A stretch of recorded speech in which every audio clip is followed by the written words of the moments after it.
IPL സീസണിൽ രണ്ട് ടീമുകളും ഈ പറയുന്ന പോരാട്ടത്തിലേക്ക് എത്തിയതിന് മുൻപുള്ള അവരുടെ ഒരു ചരിത്രം എങ്ങനെയാണ് എന്നാണ് നമ്മൾ നോക്കുന്നത്. ആദ്യം പഞ്ചാബ് കിങ്സ് നോക്കൂ. 14 മത്സരങ്ങളാണ് പഞ്ചാബ് കളിച്ചത്. അതിൽ 9 ജയം, 4 തോൽവി, 19 പോയിന്റ്.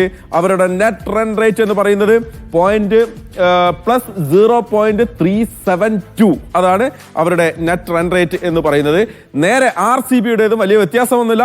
14 മത്സരം, 9 ജയം, 4 തോൽവി, 19 പോയിന്റ്, പ്ലസ് 0.301. നേരിയ വ്യത്യാസം. നേരത്തെ സഫാൻ പറഞ്ഞില്ലേ, ഒരു നേരിയ വ്യത്യാസമാണ് അതിലുണ്ടായത്. ഓക്കെ സഫാൻ, നമ്മൾ ഈ രണ്ട് ടീമും ഫൈനലിൽ എത്തുന്നതിന് മുൻപുള്ള അവരുടെ ഒരു ഫൈറ്റ്. ഇപ്പോൾ RCB നമുക്കറിയാം, എല്ലാ തവണയും RCBയുടെ ആരാധകർക്ക് നിരാശ സമ്മാനിച്ചാണ് ടീം എപ്പോഴും പോവുക. കോഹ്ലിക്ക് ഒരു കപ്പ് എന്ന് എതിരാളികൾ പോലും കളിയാക്കുന്ന ഒരവസ്ഥയിലേക്ക് വന്നു. എന്തായാലും ഇത്തവണ RCBയുടെ കുതിപ്പ് അവരുടെ ആരാധകർക്ക് വലിയ ഒരു സന്തോഷം നൽകുന്ന കാര്യം തന്നെയല്ലേ?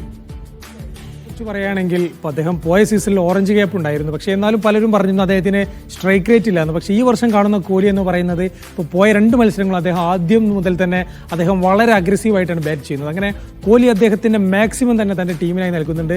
അതുകൊണ്ട് തന്നെ ക്രിക്കറ്റിൽ ഏകദിന ലോകകപ്പ്, T20 ലോകകപ്പ്, ചാമ്പ്യൻസ് ട്രോഫി, അങ്ങനെ ക്രിക്കറ്റിലെ ഏതാണ്ട് എല്ലാ ട്രോഫികളും നേടിയ കോഹ്ലിക്ക് പൂർണ്ണതയ്ക്ക് ഒരു IPL ട്രോഫി കൂടി വേണമെന്ന് എല്ലാവർക്കും അറിയാം. നമ്മൾ മെസ്സിക്ക് മുമ്പ് പറയാറുണ്ടായിരുന്നു, ലോകകപ്പ് കൂടി കിട്ടിയാലേ അദ്ദേഹം പൂർണ്ണനാകുമെന്ന് പറയാറുണ്ട്. അതുപോലെ തന്നെയാണ് കോഹ്ലിയുടെ കാര്യം. അന്താരാഷ്ട്ര ക്രിക്കറ്റിലെ എല്ലാ നേട്ടങ്ങളും നേടിയ കോഹ്ലി തീർച്ചയായിട്ടും ഒരു IPL കിരീടത്തിന് തിളക്കം കൂടി അർഹിക്കുന്നുണ്ടെന്ന് നമുക്കറിയാം. പിന്നീട് RCBയുടെ ലൈനപ്പിലേക്ക് വന്നാൽ കോഹ്ലി മാത്രമല്ല, ഈ വർഷം അവരുടെ 10 ബാറ്റർമാർ 50 റൺസിന് മുകളിൽ സ്കോർ ചെയ്തു. ഇങ്ങനെ ഒരു ടീമിൽ ഇത്രയും അധികം ബാറ്റർമാർ 50+ സ്കോർ നേടുന്നത് IPL ചരിത്രത്തിൽ ആദ്യമായാണ്. പലരും മികച്ച ഫോമിലാണ്. ഫിൽ സോൾട്ട് കോഹ്ലിക്കൊപ്പം വളരെ നല്ല രീതിയിൽ ബാറ്റ് ചെയ്യുന്നു. പിന്നീട് ദേവദത്ത് പടിക്കൽ ഇമ്പാക്ട് പ്ലെയറായി നന്നായി ബാറ്റ് ചെയ്തിരുന്നു. പിന്നീട് അദ്ദേഹത്തിന് പകരമെത്തിയ മയങ്ക് അഗർവാൾ ഇന്നലെ ഫോമാകുന്നത് നാം കണ്ടു. മുംബൈയിൽ പരാജയമായിരുന്ന ടിം ഡേവിഡ് RCBയിൽ ഫിനിഷറുടെ റോളിൽ മികച്ച രീതിയിലാണ് ബാറ്റ് ചെയ്യുന്നത്. പക്ഷേ അദ്ദേഹം ഇന്ന് പരിക്ക് കാരണം ചിലപ്പോൾ മത്സരത്തിന് ഇറങ്ങാൻ സാധ്യതയില്ല എന്ന് പറയുന്നു. അല്പമെങ്കിലും ഒരു നിറം മങ്ങിയ പ്രകടനം എന്ന് പറയുന്നത് ലിയാം ലിവിങ്സ്റ്റൺ ആണ്. അദ്ദേഹത്തിന് എനിക്ക് തോന്നുന്നത് ടിം ഡേവിഡ് ഇല്ലാത്തത് കൊണ്ട് തന്നെ ഇന്നൊരു അവസരം കൂടി കൊടുക്കും. അദ്ദേഹം കൂടി ഫോമാകുമെന്ന് തന്നെയാണ് പ്രതീക്ഷ.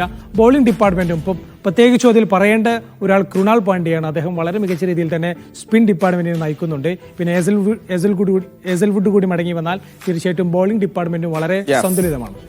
ഓക്കെ